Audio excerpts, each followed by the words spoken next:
Hello, friend, and welcome back to PolyglotNook, the coziest little corner of the internet where language lovers come to grow, reflect, and transform the way they learn. Whether you're walking your dog, washing dishes, or just sitting with a cup of tea, thank you for letting me be part of your day.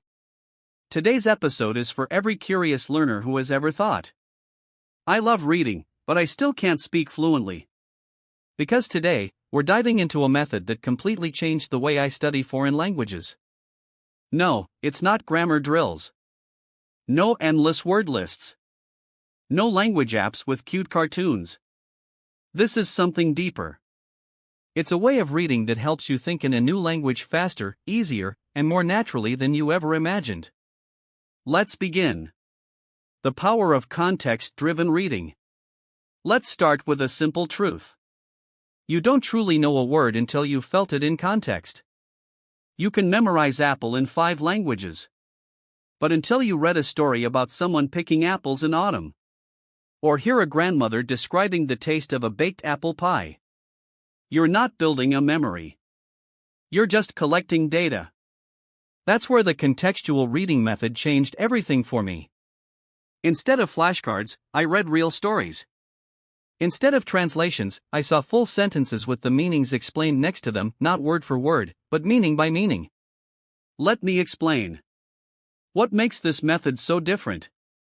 Most traditional language learning forces your brain into 2 parts. One part tries to remember the vocabulary. The other struggles with grammar rules. You're switching back and forth between guessing and doubting. But the method I used, based on the approach developed by Ilia Frank, does something different. It unites your brain. You read a short paragraph in your target language.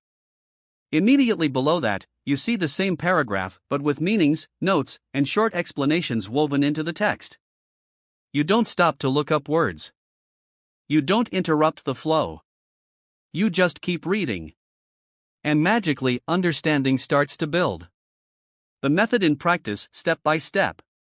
Here is exactly how I used the method every day. Step 1. I chose a story I truly enjoyed. Something light, something interesting, or something funny. No textbooks. No dry articles. Step 2. I read the adapted version of the story with built-in explanations. I didn't pause. I didn't take notes. I just let the meaning flow into my brain, like listening to music. Step 3. I reread the same story, but this time, without the explanations. Now, the text was completely in the target language. And guess what? I understood most of it. Step 4. I shadowed the audio version, mimicking pronunciation, intonation, and rhythm. I spoke with confidence, because the words already felt familiar. They had meaning, emotion, and memory.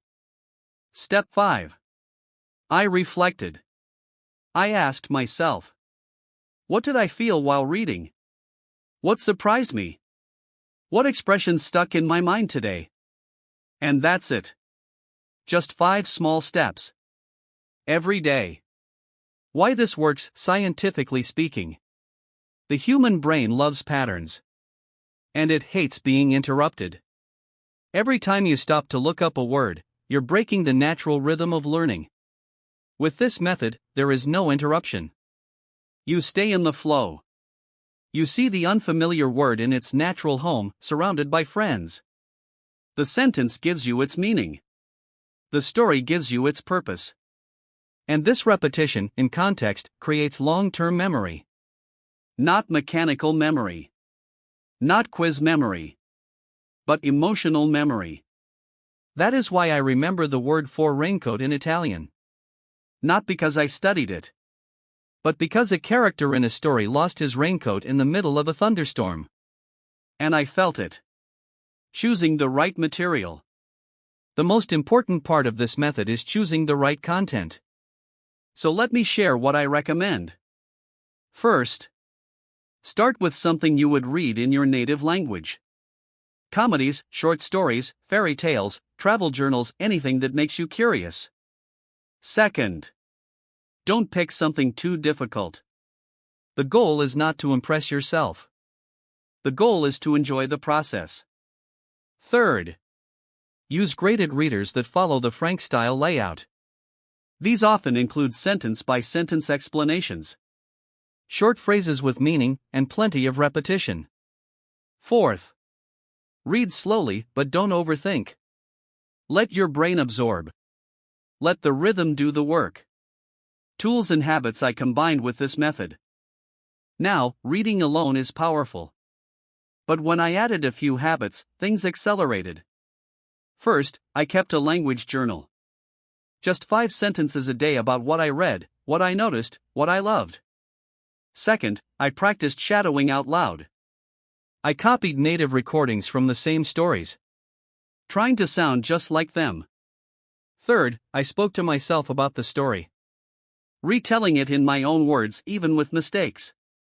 Fourth, I used spaced repetition only for expressions that came from the stories. Not random words. Only the ones that meant something to me. Fifth, I trusted the process. And I gave it time. My progress after 3 months. After just 3 months of using this method for 15 minutes a day, something magical happened. I was reading entire pages without needing explanations. My inner voice, the one that always whispered doubts, suddenly became quiet. And one day, I watched a movie in that language. And I understood the jokes. Not just the words, but the humor, the timing, the rhythm. I didn't feel like a student anymore. I felt like a speaker. But what about speaking? Great question. Many people think reading can't help with speaking. But I say, it depends on how you read.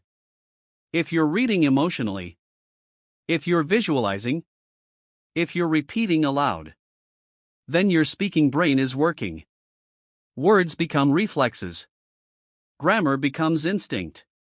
Sentences roll off your tongue not from memory, but from experience. Reading becomes thinking. Thinking becomes speaking. Final advice to you. If you've struggled with vocabulary, if you feel stuck between levels, if you're tired of studying but not living the language, try this method. Do it gently. Do it honestly. Do it for joy, not just progress. You'll be amazed what happens when you trust the words to carry you and trust yourself to understand. Thank you for spending this time with me today here on PolyglotNook. If this episode gave you something useful, if it sparked an idea, or if it reminded you why you love languages, please consider subscribing, leaving a comment, or sharing this podcast with a fellow learner. Your support helps this little nook grow and helps more people fall in love with language again. Until next time, keep reading, keep speaking, and most of all, stay curious. Take care. And I'll see you in the next episode.